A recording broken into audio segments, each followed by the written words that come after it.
এই ঢাকা বিশ্ববিদ্যালয়ের অন্যতম প্রতিষ্ঠাতা নবাব বাহাদুর সৈয়দ নওয়াব আলী চৌধুরী। তাকে যে অন্ধকারে রাখা হয়েছে, তিনি অন্ধকার থেকে আলোতে ফিরে আসবেন। আপনাদের আশিয়া হাসান আলী মহিলা ডিগ্রি কলেজের অবস্থান কেমন বর্তমানে? আমাদের এই কলেজে বিজ্ঞান, ব্যবসা শিক্ষা এবং মানবিক শাখা রয়েছে। আমাদের 3টি শাখাতেই এখানে ভালোভাবে পাঠদান করা হয়। যারা এখানে ভর্তি হয় এবং এই 3টি ডিপার্টমেন্টে ভর্তি হয়, তারা ভালো রেজাল্ট করে তারা বিভিন্ন বিশ্ববিদ্যালয়ে লেখাপড়া করছে।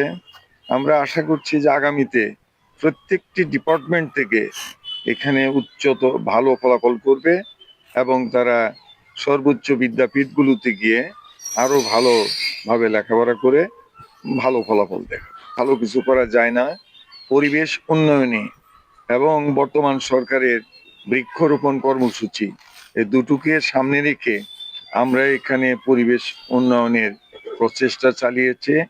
পরিবেশ প্রত্যেকটা মানুষই পছন্দ করে, ভালো পরিবেশ। এতে করে শিক্ষার ক্ষেত্রে আরো উন্নতি লাভ করবে। এখানে শিক্ষার ক্ষেত্রে আরো উন্নতি লাভ করবে।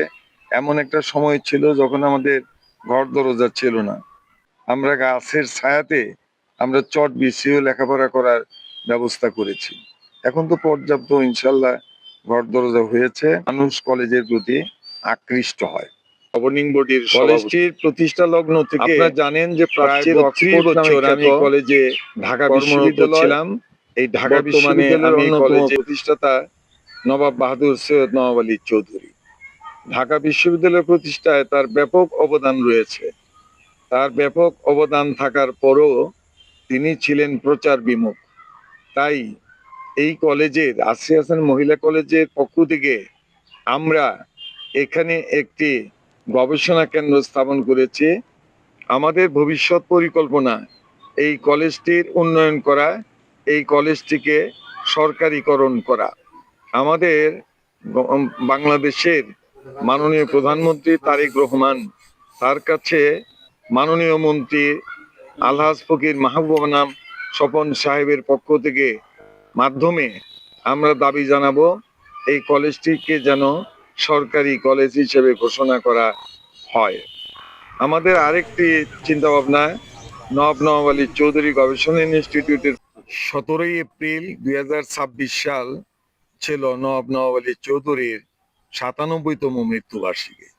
97তম মৃত্যুবার্ষিকী যথাযোগ্য মর্যাদায় নওয়াব আলী চৌধুরী গবেষণা কেন্দ্র উদযাপন করেছে। পক্ষ থেকে যে ঢাকা বিশ্ববিদ্যালয়ে যেন নওয়াব আলী চৌধুরীর নামে একটি হল স্থাপন করা হয়, তার নামে যেন চেয়ার স্থাপন করা হয়, ঢাকা শহরে গুরুত্বপূর্ণ স্থানে যেন নওয়াব আলী চৌধুরীর নামে রাস্তা নামকরণ করা হয়।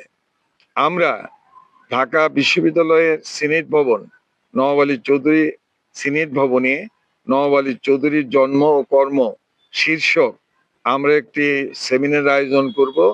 সেটি মে, জুন অথবা জুলাই মাসের মধ্যে।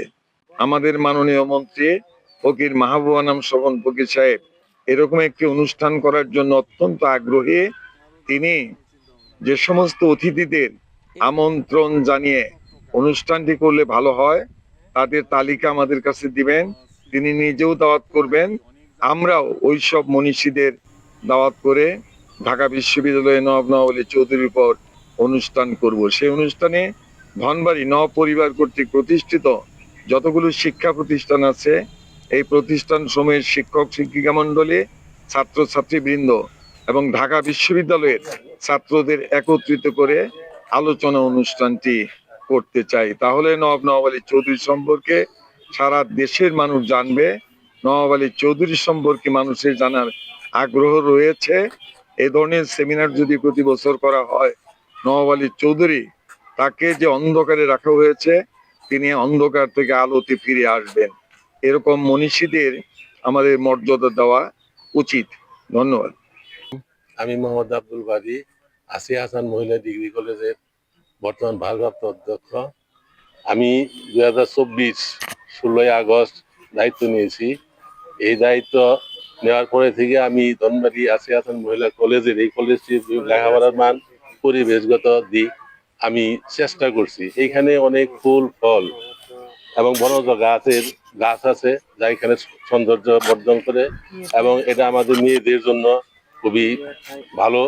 বিশেষ করে অনেকে যারা এই যে ধনবাড়ি নবাববাড়ি আসেন, ওইখানেও দেখা যায় তার অধিকাংশ লোকই আমাদের এই কলেজ দেখে তারা খুব পছন্দ করেন, এবং সেই ফুল ফলের মাধ্যমে তারা অনেক ছবি তুলে নিয়ে যায়। আমাদের এই কলেজ প্রতিষ্ঠা করছেন মূলত আমাদের এই নবাব নওয়ারি চৌধুরীর পুত্র নবাবজাদা হাসান আলী চৌধুরীর কন্যা সৈয়দা আশিকা আকবর। কিন্তু এই কলেজটি তারা জমি দিলেও মূলত অধ্যক্ষ এম আজিজুর রহমান উনি প্রতিষ্ঠাতা অধ্যক্ষ, উনার মাধ্যমে এই কলেজটা আস্তে আস্তে তিল তিল করে আজকের এই পর্যায়ে উপস্থিত হয়েছে, যাতে লেখাপড়ার মান বর্ধিত হয়। এই কলেজটি এই যে প্রতিষ্ঠান, এই প্রতিষ্ঠানটি আসলে আমাদের যে বিভিন্ন বিল্ডিং বা বিভিন্ন অবকাঠামো, এটা আসলে আমাদের 2001-এ যখন বিএনপি ক্ষমতায় আসছেন, তখন আমাদের বর্তমান যে মন্ত্রী মহোদয় ফকির মাহমুদ আনাম, উনি এই কলেজের সভাপতি ছিলেন পরপর 3 বার, এবং বর্তমানে তিনি মন্ত্রী হওয়ার পরে আমাদের কলেজের দিকে উনি নজর দেন, এবং উনি এখানে আসেন, এবং উনার মাধ্যমে মন্ত্রী মহোদয় এই ভবনের ব্যবস্থা করে দিবেন। অনেক উন্নয়ন পাবো বলে আশা করি।